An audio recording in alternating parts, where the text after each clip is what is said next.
برئيس الدكتور زارا صالح اكاديميسيان جي برمنغهام لبريطانيا او دقل مدايا دكتور دماتا باش با اكيد تو باش روشا سوريا دشوبيني بتايبتي غوارتن و غوارتن فيداويه هلويس امريكا كو دبيجه مانامه لسوريا و العراق نوك افغانستان دبيجه اركمنا غوارتن رجيم سوريا لي امشار داعش لسوريا دكين كلو مانا امريكا لسوريا ديناتا بوچلوره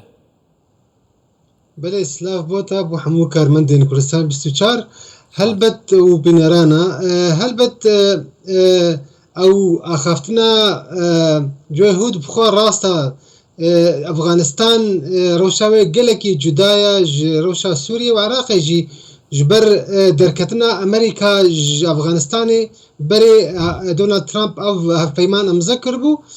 تاني الشيوية دركتني هناكي ناقل كي وقت نبوي وكا جوان دخست اجبر يعني ملتي امريكي وديمقراط وجمهوري بخوجي حموجي كونغرس فيبر يرا دركتني دو باللي روشا سوريا براستي قالكي جدايا راستا او امريكا دبيجي تاني شريط داعش اللي از باور راكب تاني شريط داعش شريط داعش بلكي انها دمكيه جبوسه دمي معنا امريكا ليه اگر ام فكرنا نظريه تيوريا بيوندي ناف دولتي جوسر بنقها برجوانديان ورياليزما نو يعني نيو رياليزم افاد بي امريكا يك جوا دولت ولاتن زلهيزا جو فيب كارتيني في نظريه ابجد هيلي جو ماناويل ولاتي وك سوريا عراق بهفا غريدايا بم وك استراتيجي دفي بميني جبر قلق سدمان نتني شريداش جبر يكجي وك استراتيجي او ايران مترسيه كي سر اولايا امريكي تشيدكي ياد الدوا اسرائيل ام جبير نكن يعني شرط مرجع اسرائيل بارستنا اولويا اسرائيل يكج اركين امريكايا جو افناجي مانا امريكا لسوريا وعراقي تكستكي جو كاربي في استراتيجي بيك بيني لوما وبميني وكا استراتيجي وياديجي شخوا تشندي ترجي هنا وكا ناخوازي ري بدي روسيا وي دافري كنترول بكي وناخوازي ج سوري دركفي يعني بريغو تشار سريكا سياسي تبعي چينه به جبو سوري تبعي نتنج بو كردا بله طبعا دكتور توزاني قالك ري بارين استراتيجي دي كيف دبر لباشور كردستان العاليه شنغالي حتى بحث روشابا كردستان دير زوري دبر بكين ريا اوريشم يا سينه هي كل اللي دبر درباز به مجاره هلال شيعي هي طموحين ايرانيه لور بجيت سر بحر جاريه حلبي برف لازقيه يلي برسندنا يعني ابدا برا توزاني جيوبوليتيكا بدبر جيوبوليتيكا كي جرينجو هاسكاره شبلي كو ابدا برا بيغمان جرم ترين دبرا يا حفركيا ولاتن زلهزل سر اس الدنيا ويه نافچيجي كواتا شارا نبيسي بده بره تایبتی دی چارچوبه سیاست امریکا دا تو چادبینی طبعا امریکا تو زانی هر جهه که امریکا لبه اوجه گرانتی کریه جبر کو حتی بگاوه اوروپا ولاتن اوروپا باره پتریوان امریکا وان پاریزه بنگین سربازیان امریکا لنا روشالات آسیا بگیره حتی روشالات ناوین کواتا هبون امریکا لبه ده بره تا چند گرانتیه که ایتر بو اولهیه ده بره ايش خد دفرق امريكا ليبي وكان حتى اني زمان او دفرك ارام يعني كسك نكاري نزيكي ويب يعني لي از باور دكم يعني امريكا دفان هردو دورين بهوري دورة ترامب جيبيا اوباما دجي نما بو امريكا وكبري يعني ايرو او قابار كتا سر بشتا جو بايدن دا لامريكا تخوازي وي هيبتا خو وي افتوريتيتا خو فقريني ابجي دمك دو دريجر دفي لوما ماناوي دفيرو جلاتا نافين دا وقت ببنقاك استراتيجية جبو امريكا يعني امريكا نكاره يعني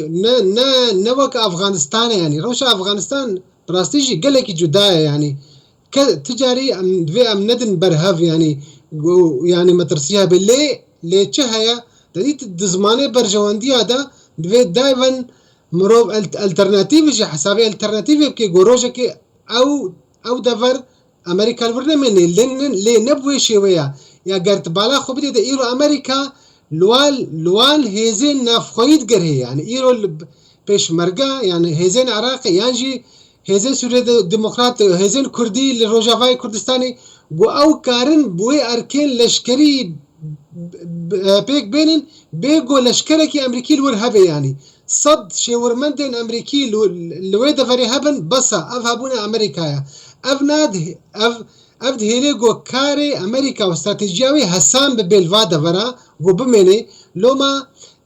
وملتي أمريكي جي وكونغرس أمريكي يعني بلكي تبي راتا دماغو بريارات دونالد ترامب جو هنكي خفاكشان هزين خوش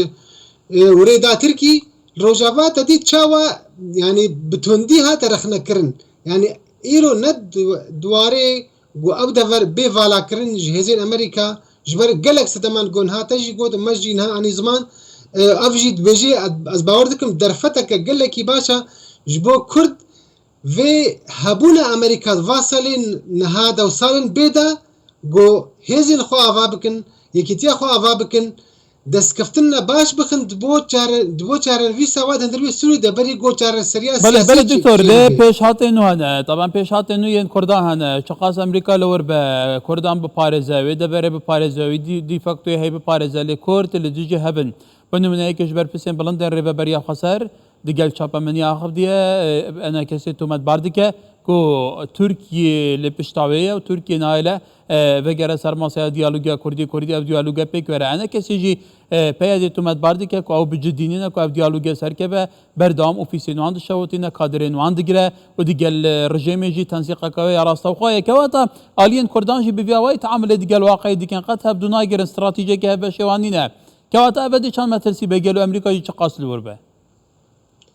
Şixwe ev pirsa herî giring e Kurd hîn tê negihiştine گو پیوندین ناودولتی فهم بکن یعنی امریکا گاوات تی وی دوره گاوات بجی از پشتوانیا گفتگوین کردی که نجبو چاوی کردایش بو پاراسنا پر جواندین خویا لی ایرو افدر فتاها گو ایرو امریکا ولاتا کی زلهیز وکا فرنسا بریتانیا همو وی داخوازا وایا کرد تی نگهشتنا يعني كرد تين بقاشولا دقرن تشتين بتشوك يعني هبدو توان باردكم تشنا قالكي بتشوك بارتيتي وكساتي قالكي طن يعني بويشي ويا كرد نتوا برستي يعني بارسنا نتوا كردي دوي درفتا زيرين دا يعني خوشكتي نقشت از باوردكم يعني اگر هاتو تشو وأف درفتها كردا بدس نخست از باور ناکم تجاری هبونا کردان بله دکتور طبعا لسوریه روشا کردان لچا پارچندن جدا بو يعني برای خب که لعبا کرنا سوریه ده هل دست بکه حتی بگا به سروکین سوریه گلی سروک وزیرین سوریه برپسین بلندین سوریه کرد بون 5 سال پیتر پارتیین سیاسیین کردان لور هنه حتی آلیکاریا پارتیین کردستانیین دین کردن لور شهرین افغانچه نبویه لور بیروکا شاعرین و افشگری توخ نبویه لور فرا شیواز و فرا لهجه نبونه حنیگل و بو آلیین سیاسیین بگا بین کردان لروشاوی کردستان و کتود بیجی ج پیوندی نبدولتی تناگن اف فرساندا کل برده سوانه و که پیوست استقلال ناگن که واتا تاشان گرنگه جاده کردستانی باش و که فهم بکه بزانا رشوس پیچه طبعا آلیهنه دلسوزن حول دادن لی دنگ به دست کنایت نوصا بله راستا بقلك راستا از باور دکم يعني بريارا روجافا ند دستي خلقي روجافا ده اگر بریارا کردین روجاوا ده دستی گلی روجاوا ده با بری چند سالاوی اف پیمان وی کرد بوبانا یک نونرتی جبر ایرو اف پارتیین سیاسی اگر ایرو خود بینن نونری گل براسی نه نونری گلنی اگر هات هری رفراندوم که ناف گلی روجاوا ده چه بکه سری صدی نو تو نه دخوازن اف دخوازه گونه از بتد بیجن لی اولی سیاسی گردان وای يعني كردستاني يا هرمي باندورا والسر هيا لدفرد از باور دكم آلين امريكيجي اگر بهتر جدي بي گوكاربي وين منا باشور كردستان بيك ورينه وي كاربي وآلي الهف بينه وبريارك العرضي الدار بخيج برقلكي هسانا بله دكتور تاتا امريكا لفرا طبعا امريكا برجوندين خوانا توزاني امريكا ولاتا كي براغماتيستا برجوندين هنا ليه اگر ام بحث بكن قالوا تو راوشي باج شوبيني يعني بدينا هبونا امريكا يتر هبونا كدور مودابا يا دوم دريش با وكر امريكا هبونا كدوم دريش با امريكا ابي واقعي قبول بك يعني فعلا دي الفشار الاليين كردان بك كو راوشا دبر باج بكن ريزين خارج بخن خودی استراتیجی که هفش بن اداره که هفش بن بوچات که اداره که ناوی راوشه که هیه از باور دکم یعنی امریکا ایرو گلکی حوجدارا پیوستیاوی هەیە گۆ هەڤالبەندێن خوا تا کەس بکەی وێ باوەریە فەگەرێنی یعنی پشتی دەرکەتناوەی گەلێکی نەباش ئەفغانستانێ یعنی دخوازێ وێ باوەریە فەگەرێنێ هەڤالبەندێن خۆرە یەکجێ کوردنجی یعنی ئیسرائیلە کووردا گەلک وڵاتێن خەلێجینجی لۆمە ئەس باوەڕ دکم مانە ئەمریکا وێ وەکە استراتیجی بمێنێ دەمەکە دوو درێژ یعنی ئەڤیاک یاد دووە وی امریکا فشاری بکش برگو او پروژه او برجوندین امریکی دوید و دریا روجلات فرات یعنی دورین کردستان روجاوا ده بیش برگو کردن یعنی و گفتگوین کردی از باورت کوم بداوی بینه و نرتیه که بواره بعربین و دوره پیکاتین و دوره مسیحی و کرد و انا بهفره بکی وکن و نرتیه کش بو کاربن چارەسەریە سیاسیە سووری ده بەشدار بن و امریکا از باور دکم وی اف پیوجوی ها بری و هر تفلو حمو زحمتیان جبر امریکا ایرو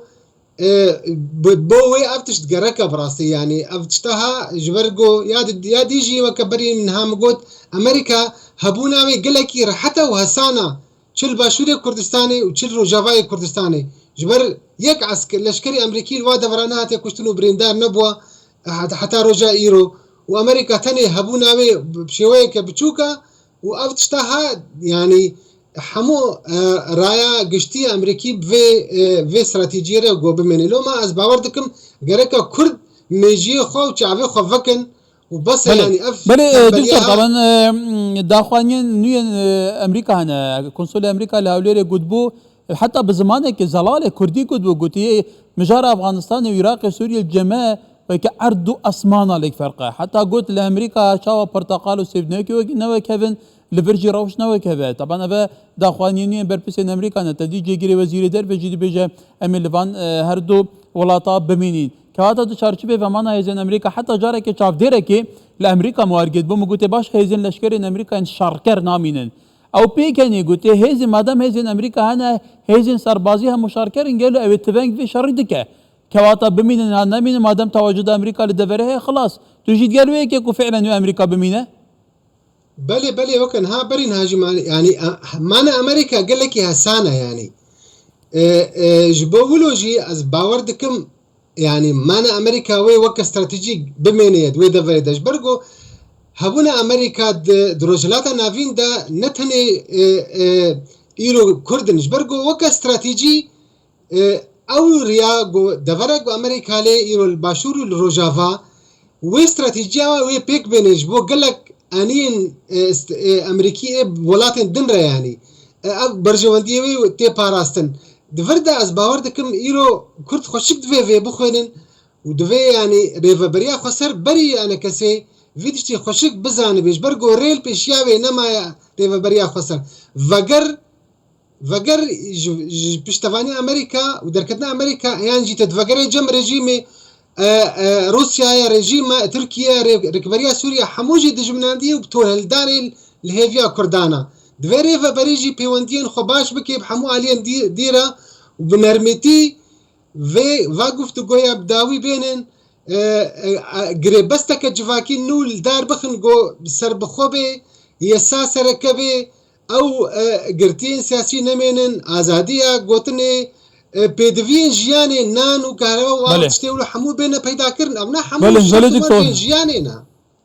بله دكتوري تر ما قالك جارة بحثي راوشكري أسبوعنا بدي قالك جارة ندجي بحثي راوشكين توقعات كثير نبزان قراوشة سوريا دي برف كيفاش عم جي ده بحث كان كده برف كيفاش نوصل بريز دكتور زارة صالح أكاديميسيان جي برمنغهام لبريطانيا ديال مابو دكتور روجيك خوش سباس بوتاجي